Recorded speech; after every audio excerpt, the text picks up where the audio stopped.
Tidak ada program lain selain program Bapak Presiden Prabowo. Apa yang sudah dibangun, yang kita lihat bukan bangunan fisiknya saja, tapi kita lihat impact-nya ke warga. UMKM kita sekarang melesat, wisata kita melesat. Sama Bapak Presiden, semoga Indonesia makin maju. Senangnya tiada duanya. Kenapa banyak orang suka dengan Gibran? Yes, Gibran Raka Buming Raka ini fansnya banyak. Lu yang gak suka Gibran ya, gue kasih tahu, fans dia banyak. Lu jangan sok-sokan eksklusif lah. Jangan selalu bilang yang pinter mah gak suka Gibran. Jangan salah, yang suka Gibran sangat banyak. Itu mah buzzer bang. Bukan, itu organik. Gue yakin, hakul yakin. Ya mungkin buzzernya ada, tapi itu dikit lah. Kalau gue melihat di Instagramnya Gibran, di TikToknya Gibran, itu organik. Yes, dia itu dicintai oleh banyak masyarakat Indonesia. Itu kenyataannya. Dan lu yang sok-sokan eksklusif, sok sebagai masyarakat yang lebih elit nih ya, yang anti Gibran. Nah ini gue kasih tahu, jumlah lo itu lebih sedikit dibanding yang suka Gibran. Jadi dibanding kita ini sok-sokan eksklusif, kita analisa aja kenapa Gibran itu disukai oleh banyak masyarakat Indonesia. Karena ini fakta.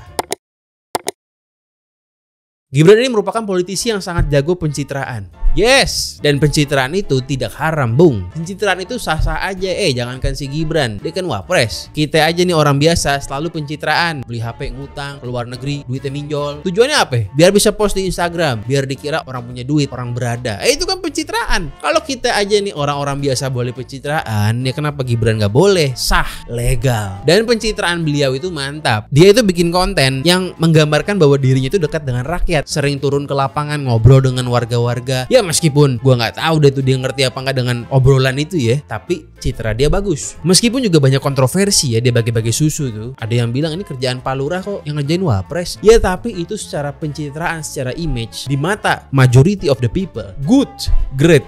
Ya meskipun saat dia ngasih sambutan bahasa Indonesianya pun banyak yang salah ya. Dia ngomong para kiai, para nyai. Yang saya hormati tokoh-tokoh, para tokoh agama, para kiai, para ibu nyai yang hadir pada pagi hari ini. Kok bisa sebasic itu salah ya? Tetapi lagi-lagi overall the image of Gibran is great. Dan itulah demokrasi, bung. Lu nggak penting main adu pinter-pinteran. Di sini yang penting siapa yang dicoblos oleh majority. Itu poin demokrasi. Kalau lo mau puja-puji Anies dan Ganjar, bilang mereka ini lebih berpendidikan, tetap aja kalau diadu sekarang nih, gue yakin Gibran yang menang. Karena pencitraan Gibran lebih tepat sasaran. Dan gue melihat sekarang Anies pun sudah belajar. Anies pun sekarang kalau kita lihat di TikToknya, di Instagramnya, dia berusaha merubah cara komunikasinya. Pencitraannya dibuat dengan lebih receh juga. Meskipun gak sampai bisa sereceh Gibran nih. Tapi ini kan berarti bisa dibuktikan bahwa pencitraan Gibran ini sebenarnya jurus yang jitu. Banyak orang ngikutin. Strategi Gibran ini merupakan komunikasi politik gaya bottom up. Jadi dia itu citranya di bottom, di masyarakat. Dia bukan tipikal Prabowo yang gayanya itu pidato di PBB, datang ke luar negeri, ketemu Putin, Erdogan, itu kan grande. Kalau Gibran enggak. Ya kalau Gibran ketemu Putin juga ngobrol apa ya? Ya nggak cocok lah. Lebih cocok ketemu warga kan, bagi-bagi susu. Ya inilah gaya populisme. Terlihat dekat dengan warganya, terlihat peduli, entah paham apa kagak. Dan gaya politik Gibran ini sangat mirip dengan bapaknya. Cuman diberikan sentuhan yang berbeda. Ntar kita bakal bahas tuh sentuhan apa yang berbeda.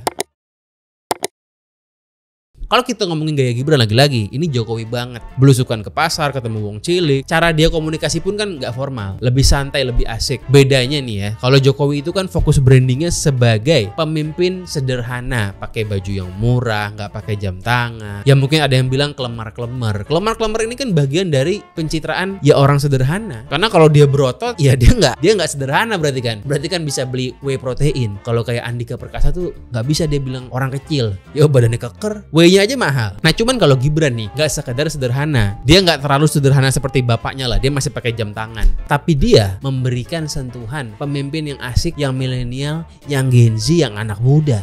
Ini kan bisa kita lihat Gibran sering bikin konten jedak-jeduk, joget-joget. All you gotta do is just meet me at the Cing Ciripit. Ya pokoknya konten-konten yang menurut gue sih super cringe ya. Gue tidak terhibur karena itu buat gue nggak lucu. Tapi menurut majority of the people itu asik. Lihat aja komen-komennya. Kok ada ya wapres seasik ini, wapres terbaik sepanjang masa. Itu bukti bahwa pencitraan dia top markotop. Cagup-cagup di pilkada kemarin juga begitu. Lihat Pak Lutfi Jawa Tengah nonton konser Bruno Mars, itu kan juga menunjukkan dia tuh asik gitu. Padahal mah kayaknya dia pun nggak ngerti tuh lagu Bruno Mars yang mana, tapi kan biar asik. Mas Pram yang gue dukung joget jedak jeduk juga. Siapa yang jadi trendsetter gaya-gaya politik asik kayak begini? Ya Gibran. Kalau kita ngomongin track record sosmednya Gibran nih ya, image-nya Gibran, sebenarnya dulu sih sebelum dia masuk politik ya netral-netral aja. Dia hanya dikenal sebagai anak presiden yang pengusaha catering, Cili Pari namanya itu. Nah begitu dia masuk ke wali kota 2020, sempat ada sedikit image buruk karena dia ngelawan orang yang dibilang merupakan lawan boneka. Karena ini lawannya ketua RW sekaligus tukang jahit. Ya bukan lawan anak presiden lah. Tapi karena dulu PDI masih ngedukung Jokowi ya, jadi PDI juga diem-diem aja, nggak nyerang Jokowi kayak sekarang kan. Jadi image Gibran sebenarnya masih oke-oke aja. Ya turun sedikit terus bounce back lah. Nah begitu dia nyawapres, yang banyak orang bilang dengan cara mengakali konstitusi. Makanya ada yang bilang istilah anak haram konstitusi. Disinilah citra dia mulai turun. Ya kan banyak yang bilang orang main curang nih, anak Paman Usman. Ada yang bilang begitu ya, bukan gua. Ya di sini mulai goyang nih. Tapi dia bisa bounce back juga. Dia ngelakuin debat cawapres ngelawan Mahfud MD dengan gaya yang menurut gua sih sangat cringe banget. Tapi banyak orang yang bilang itu savage gitu loh. Waktu dia ngelihat Pak Mahfud, saya cari-cari jawaban Bapak gak kelihatan. Saya lagi nyari jawabannya Prof Mahfud. Saya nyari-nyari di mana ini jawabannya. Itu kan dia berusaha savage, tapi buat gue cringe banget. Tapi kan lagi-lagi gue ini bukan marketnya. Ya dia nggak perlu mikirin gue. Buat banyak orang itu savage, keren. Dan akhirnya Prabowo menang satu putaran. Dan gue yakin tanpa Gibran Prabowo nggak akan menang. Ya Prabowo ini kan spesialis kalah. Udah berapa kali kalah dia? Baru sekarang aja menang. Oh iya, dan pasti Solo dulu ya. Dia itu kan punya survei kepuasan yang bahkan melebihi bapaknya. 96% orang Solo puas dengan kepemimpinan Gibran yang cuma 2 tahun itu. Kenapa? Karena yes, fakta di zaman Gibran Solo itu jadi bagus, peningkatannya luar biasa. Ya karena banyak proyek pusat masuk ke Solo. Tapi tetaplah dia berhasil di Solo. Ya begitulah kalau Anda menjadi wali kota yang merupakan anak presiden. Nah meskipun image-nya itu sempat turun pas nyawapres, tapi ya menurut gue kelar nyawapres tuh dia mulai bounce back lagi. Sampai akhirnya ada rumor soal Fufu Fafa. Inilah yang menurut gue yang paling berat nih. Rumor yang sampai sekarang tidak pernah diklarifikasi oleh Gibran. Bener apa enggak dia itu adalah Fufu Fafa? Itu kan pertanyaannya. Ya sampai sekarang kita nggak pernah tahu kebenarannya. But yes, Gibran adalah seorang yang paham market. Ngapain dia klarifikasi soal Fufu Fafa yang mana? Yang mana yang mempermasalahkan Fufu Fafa ini? Kan bukan mayoritas. Hanya sekelompok kecil orang yang mempermasalahkan soal Fufu Fafa. Ngapain dia klarifikasi? Mendingan dia terusin tuh. Joget-joget, turun ke warga, bagi-bagi susu. Dan itu tepat guna. Dari mana buktinya tepat guna? Lihatlah komen-komen IG TikToknya. Komennya positif. Yes, karena target market Gibran adalah kalangan kelompok menengah ke bawah. Dan kelompok menengah ke bawah itu adalah majority di Indonesia. Jumlah mereka itu hampir 70%. Dan mereka daripada ngomongin ribet-ribet akan cenderung lebih demen ngomongin joget-joget, kan begitu. Ngapain harus menjadi politisi yang Fufu Fafa, fura-fura paham? Gak perlu. Ya udah gak paham aja, joget-joget aja. Kan itu intinya.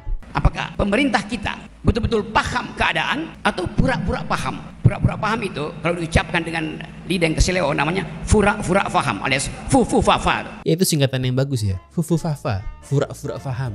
Itu yang bikin Rocky Gerung. Lucu sih. Yo, jangan lupa subscribe karena gue sekarang akan upload video sering banget, seminggu lebih dari sekali. Ya, subscribe. Nah oke, kita tahu bahwa caranya Gibran ini tepat guna dan jitu, menggunakan gaya populisme dekat dengan warga. Tapi kenapa nggak semua politisi menggunakan cara ini? Kan udah jelas ini cara yang paling paten. Jawabannya adalah karena tidak semua orang bisa menggunakan cara ini. Kalau Gibran, persona dia pas buat cara ini. Dan Gibran merupakan first movernya, trendsetternya. Ya namanya gaya politik itu. Kalau udah dipakai oleh satu orang, efeknya itu nggak akan bisa dipakai 2 kali. Contoh nih ya, gayanya Jokowi. Jokowi itu kan gayanya masuk gorong-gorong, belasak belusukan pasar, pakai sepatu murah. Nah, gaya ini itu berhasil pada zamannya 2014. Dan gaya ini ingin diikuti oleh Ganjar di 2024. Ya Ganjar ini kan image-nya juga wong cilik juga. Suka bikin video makan di warteg, ngezoom di warteg, tinggal di rumah warga. Ini kan gayanya mirip sama Jokowi, sama-sama wong cilik. Dan orang udah gak kemakan lagi. Gaya ini udah gak laku di 2024, lakunya di 10 tahun sebelumnya. Itu kenapa Ganjar gak berhasil menjadi wong cilik dan Ganjar gak berhasil menjadi the next Jokowi. Karena caranya itu terlalu mirip, terlalu copycat lah. Sementara Gibran is a genius. Gibran menggunakan gaya yang mirip tapi sentuhan yang berbeda. Tidak hanya sekedar belasak-belusuk tapi juga anak muda milenial yang asik. That's the point. Ya oke, Mas Pram juga asik joget-joget. Pak Lutfi di Jateng menonton konser joget-joget juga. Emang dia ngerti tuh Bruno Mars, gua nggak tahu deh. Tapi di videonya sih jogetannya kayak berusaha asik ya. Hampir semua Cakada kemarin joget-joget. Ya cara ini masih oke karena di 2024 ini masih laku nih cara joget-joget. 2029 nggak tahu deh, 2034 nggak tahu ya. Karena kan tren berubah terus. Tapi seberhasil-berhasilnya Mas Pram joget-joget dan yang lain tadi, efeknya itu tidak akan sebesar first movernya yaitu Gibran. Kan begitu. Ya coba aja kalau Mas Pram joget-joget di tingkat nasional melawan Gibran di 2029. Gue yakin efek joget-jogetnya akan lebih banyak berpengaruh bagus buat Gibran karena Gibran first movernya.